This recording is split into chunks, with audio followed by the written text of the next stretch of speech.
তুই হাজন হিসাব বুঝছো নজন হিসাব বুঝছো হাজনের টিয়া লইয়া 10 জনের টিয়া লইয়া। কুতুবদিয়া থেকে মংনামার ঘাট পারাপারে আমরা কতটা অসহায় তার একটি চিত্র দেখতে পেলেন। এই ছেলেটি স্পিডবোর্ডে ঘাটের মধ্যে 9 জনের হিসাব করে, কিন্তু নামার সময় আমার থেকে অতিরিক্ত আরো একজনের টাকা আদায় করে। আপনার প্রশ্ন হতে পারে আমি কেন অতিরিক্ত একজনের টাকা দিলাম। আমার সাথে স্ক্রিনে দেখানো আমার 2 বাচ্চা ছিল।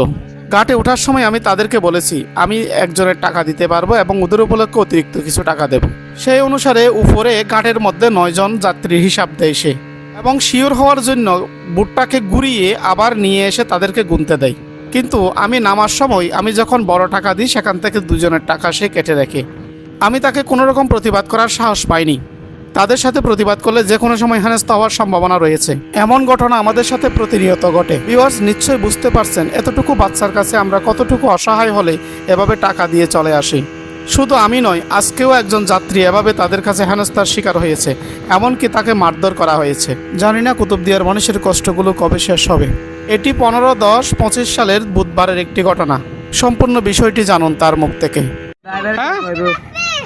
হারবুজা দিবে তা হাজন হিসাব বুঝছো তুই হাজন হিসাব বুঝছো নজন হিসাব বুঝছো হাজনের টিয়া লইয়া 10 জনের টিয়া লইয়া। বাস বিষয়টি শেয়ার করে সবার মাঝে ছড়িয়ে দিন। আর এমন যদি আপনার কোনো তিক্ত অভিজ্ঞতা থাকে তবে আমাকে কমেন্ট বক্সে জানান।